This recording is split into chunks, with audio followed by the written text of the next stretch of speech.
2024-25 వార్షిక బడ్జెట్ను కేంద్ర ఆర్థిక శాఖ మంత్రి నిర్మలా సీతారామన్ 48 లక్షల కోట్లతో ఈరోజు బడ్జెట్ను ప్రవేశపెట్టారు. దీంట్లో ఆంధ్రప్రదేశ్కు అధిక కేటాయింపులు కేటాయించారు. దీనిపై మనతో మాట్లాడేందుకు టీడీపీ సీనియర్ నేత కేంద్ర ఏవియేషన్ మినిస్టర్ రామ్మోహన్ నాయుడు ఉన్నారు. వారిని అడిగి మరింత సమాచారం తెలుసుకుందాం. సార్ చెప్పండి, ఈరోజు బడ్జెట్ ఓవరాల్గా రాష్ట్రానికి కేటాయించిన బడ్జెట్ కేటాయింపులు ఏ విధంగా ఉన్నాయి?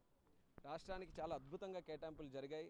గత 5 సంవత్సరాల్లో ఎన్నడూ లేని విధంగా ఈరోజు అమరావతి కానీ, పోలవరం కానీ, వెనుకబడిన జిల్లాలు కానీ, వివిధ రంగాలు డెవలప్ చేయడానికి ఆంధ్రప్రదేశ్లో ఏవైతే ఈరోజు బడ్జెట్లో ప్రవేశపెట్టారో అవన్నీ కూడా చాలా ఆనందించాల్సినటువంటి విషయం. కేంద్ర ప్రభుత్వానికి అలాగే మన ప్రధానమంత్రి గారికి, మోదీ గారికి ప్రత్యేక ధన్యవాదాలు తెలియజేస్తున్నాం. అమరావతికి 15,000 కోట్ల రూపాయలు ఇచ్చారు.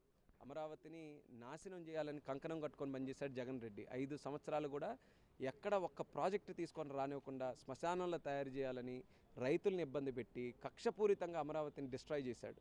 కానీ ఆ ప్రాజెక్టు మళ్ళీ పునర్నిర్మిస్తామని అనుకుంటే ప్రజలు కూడా ఓట్లేశారు, ఎన్డీఏ ప్రభుత్వాన్ని గెలిపించారు. దానికి అనుగుణంగా 15,000 కోట్ల రూపాయలు శాంక్షన్ చేయించాం. అలాగే పోలవరం ప్రాజెక్టు బ్రహ్మాండంగా దాన్ని టైం బౌండ్గా కంప్లీట్ చేస్తామన్న హామీ కూడా ఈరోజు ఇచ్చారు. అది కూడా చాలా ఆనందించాల్సినటువంటి విషయం. ఎందుకంటే పోలవరం తాలూకా ఎఫెక్ట్ కంప్లీట్ చేసుకుంటే రాష్ట్రం మొత్తం మీద ప్రభావం ఉంటుంది. రాష్ట్రం మొత్తం కూడా ఒక స్థిరీకరణ జరుగుతుంది. ఇరిగేషన్ వాటర్ కానీ, డ్రింకింగ్ వాటర్ కానీ, పవర్ జనరేషన్ కానీ, వీటన్నిటికీ కూడా అద్భుతమైన శక్తి పోలవరంలో ఉంది. కాబట్టి అది కూడా టైం బౌండ్ మేనర్లో చేస్తాం. శ్రీకాకుళం, విశాఖపట్నం, విజయనగరం, అలాగే రాయలసీమలో 4 జిల్లాలు, ప్రకాశం జిల్లాతో కలిపి ఆ ప్రాంతాలు వెనుకబాటుతనాన్ని పోగొట్టడానికి ఏవైతే అసిస్టెన్స్ కావాలో అవన్నీ కూడా చేస్తామని చెప్పారు. దానితో పాటు నోడ్స్ కూడా, ఇండస్ట్రియల్ నోడ్స్ కూడా క్రియేట్ చేద్దామని ఓర్వకల్లు కానీ, కొప్పర్తి కానీ ఇలాంటి నోడ్స్ కూడా క్రియేట్ చేశారు.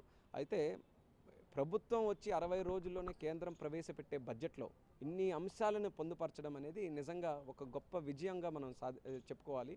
దానికి చంద్రబాబు నాయుడు గారు కూడా ఇమీడియట్గా ప్రభుత్వంలోకి వచ్చిన వెంటనే, ముఖ్యమంత్రిగా ప్రమాణ స్వీకారం చేసిన వెంటనే ఢిల్లీకి రావడం, అందరితో సంప్రదింపులు చేయడం, పని మీద దృష్టి పెట్టడం, రాష్ట్రానికి ఏం కావాలో దాన్ని ప్రయారిటీగా చేసుకోవడం వల్ల ఇవన్నీ కూడా మనం ఈరోజు సాధించగలిగాం. దానితో పాటు మన మోదీ గారు కూడా పెద్ద ఎత్తున ఆంధ్రాకి ఏదో ఒకటి చేయాలని ఆయన కూడా సంకల్పించారు. కాబట్టి ఇవన్నీ కూడా జరిగాయి. ఈ బడ్జెట్ కేటాయింపులో చంద్రబాబు గారి చాణక్యం పనిచేసిందంటారా? ప్రమాణ స్వీకారం చేసిన తర్వాత వచ్చారు, మొదట ఉదయం 8:30 గంటలు, రాత్రి 11 గంటల వరకు కూడా అసలు ఎవరికి రెస్ట్ ఇవ్వలేదు అని ఒక పని రాక్షసుడు అనే ఒక బిరుదు అనేది ఏపీ ప్రజలు ఇచ్చారు, అధికారులు కూడా అనేవారు. ఇప్పుడు మొన్న వచ్చిన పర్యటన సందర్భంగా ఎవరు కూడా ఖాళీగా ఉంచలేదు, మీరు కూడా అంటపడుతున్నారు. ఏ విధంగా మీరు గమనిస్తే చంద్రబాబు నాయుడు గారు కానీ, ఇప్పుడు ఈరోజు ఎన్డీఏ కానీ వీటన్నిటికీ కూడా ఎంత భారీగా ఎందుకు ఓట్లేశారు? జగన్ రెడ్డి చేసిన విధ్వంసాన్ని మళ్ళీ అది భర్తీ చేయాలంటే చంద్రబాబు నాయుడు గారు, అక్కడ మోదీ గారు, ఈ 2 ప్రభుత్వాలు రావాలి.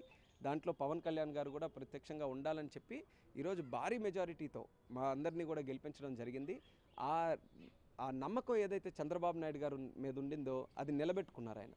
మీరు అది చాణక్యుడు అనొచ్చు, లేకపోతే ఆయన మేధాశక్తి అనొచ్చు, దూరదృష్టి అనొచ్చు, ఏదైనా సరే ఆయన పనిచేసే విధానమే అది. ఆయనకి మరొకటి తెలియదు, పని చేయడం తప్ప ఇంకో విషయం తెలియదు ఆయనకి. కాబట్టి ఇమీడియట్గా ఆయన వచ్చిన వెంటనే రాష్ట్రానికి ఏం కావాలి, రాష్ట్రాన్ని ఎలా డెవలప్ చేయాలి, అదే ఆలోచనలతో ఉన్నాడు. కాబట్టి ఆయన ఇక్కడికి వచ్చి ఢిల్లీలో అందరితో కూడా కలిసింది చాలా ఉపయోగపడింది. అలాగే కేంద్రం, రాష్ట్రం 2 కూడా బ్రహ్మాండమైన కనెక్షన్తో, ఒక కమ్యూనికేషన్, బలమైన కమ్యూనికేషన్తో ఈరోజు నడుస్తున్నాయి. కాబట్టి ఎక్కడా కూడా ఎటువంటి ప్రాబ్లమ్స్ లేకుండా నడుస్తుంది. మీరు రానున్న ఈ బడ్జెట్ కేటాయింపుల్లో అమరావతి రాజధాని నిర్మాణం 15,000 కోట్లు కూడా యాజిటీస్గా ప్రకటించారు. ఇటు పోలవరానికి 12,000 కోట్లు చేంజ్ అడిగారు, కానీ దానికి సంబంధించి ఒక ఫిగర్ అనేది ప్రకటించలేదు కేంద్రం. పోలవరం టైం బౌండ్ మేనర్గా చేస్తాను, ఎందుకంటే ఫేజ్డ్ వైజ్గా ఉంది కాబట్టి దానికి సంబంధించి ప్రాసెస్ వేరేగా ఉంది. క్యాబినెట్ నోట్ వెళ్ళాలి. ఆ క్యాబినెట్ నోట్ గురించి నిన్న మా జలశక్తి మినిస్టర్ గారు కూడా కలిసాం. ఆ క్యాబినెట్ నోట్ అయిన వెంటనే దానికి సంబంధించినటువంటి ప్రతిపాదనలన్నీ కూడా చూసుకొని ఆ కేటాయింపులు కూడా జరుగుతాయి. మాకు ముఖ్యంగా కేంద్రం నుంచి కావాల్సింది అది బాధ్యతగా తీసుకొని మేము కంప్లీట్ చేస్తామన్న మాట కావాలనుకున్నాం. అది